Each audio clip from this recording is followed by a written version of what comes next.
Been in the industry 23 years and learned a lot today, actually. So, some pretty cool equipment, different things than what we've used in the past. Informative. It's cool to play around with the new gear, of course, and see the demonstrations. This is new from 2019, or when you release it, now it goes right into the lock position. Some of you might have the little nubby at the end of the handle still. That's the model before 2019. And that one you had to lock when you stopped, right? You had to manually lock it. Now, you let go of that handle, it automatically goes into the lock position. So really good for you folks, for your industry, because you're stopping and starting quite a bit. But out here at Pets' facility, it's a very impressive facility, and it was very interesting to watch them do load tests on carabiners with ropes and break them. 1800? 1800, yeah. Yeah, 8 kilonewtons. So when we look at that, 8 kilonewtons is kind of like our threshold, right? So all manufacturers are making products that have energy absorbing components into them to limit those forces on your body to 1,800 pounds of force or 8 kilonewtons. So, you know, the name of this part of the carabiner is, if we're kind of going through the nomenclature and the anatomy of a carabiner. So this is the major axis, right? The spine. That's where the load wants to position itself into that spine. With a D-shaped carabiner, you can see it kind of has a sharp bend to the nose, and it wants to kind of push the load right up there to that spine until it came to the point where it broke and failed.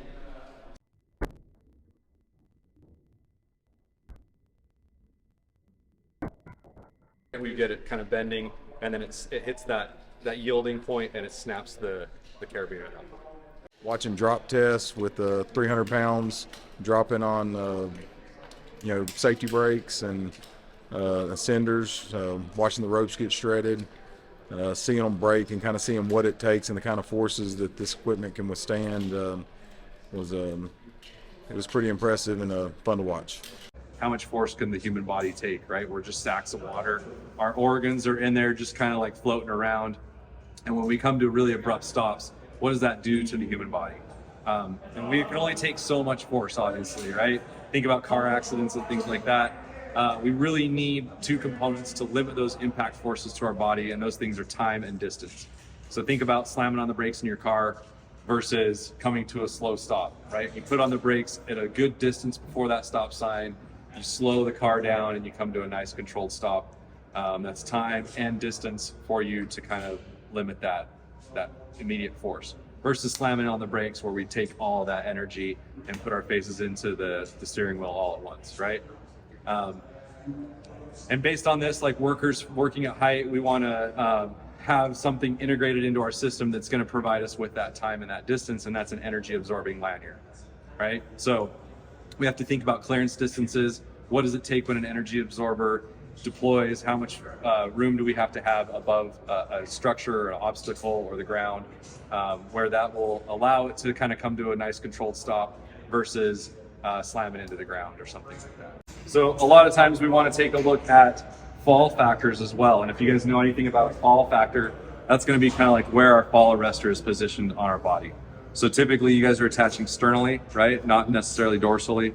But it doesn't matter whether I'm attaching on my sternal attachment point or my dorsal attachment point. My fall factor is calculated by my length of fall in relation to the lanyard and to my connection point.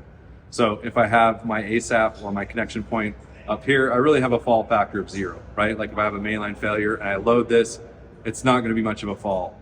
Whereas if I have it out here straight from me, that's going to be a fall factor of 1, right? Like I'm going to fall the distance of the lanyard.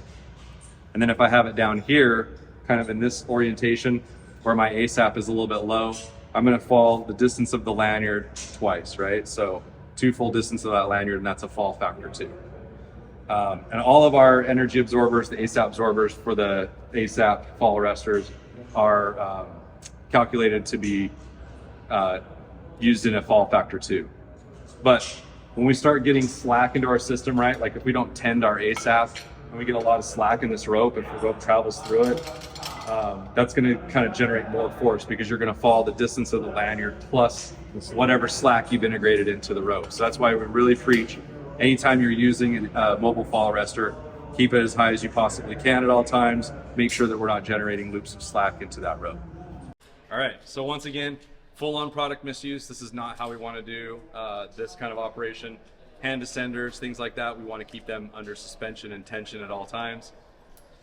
But let's look at what happens if we're a bad worker.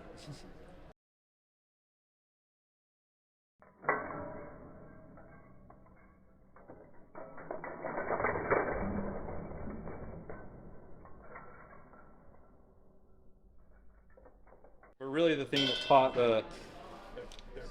or absorbed most of the energy was going to be the de-sheathing of this rope. So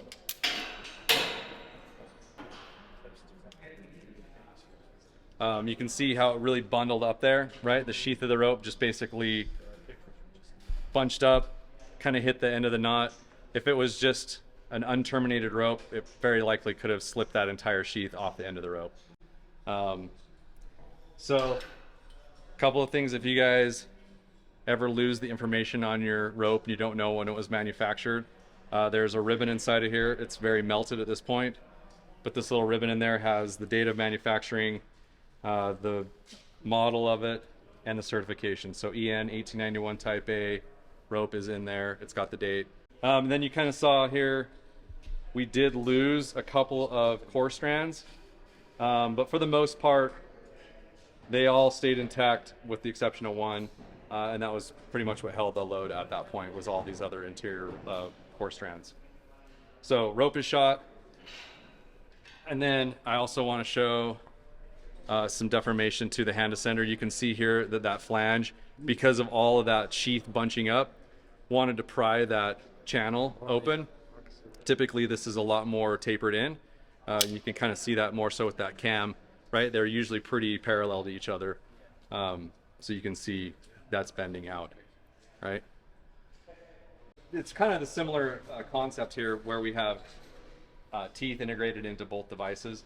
So two different things though is that these are spinning, right? So the wheel is moving and the teeth are kind of designed to kind of grab onto the rope.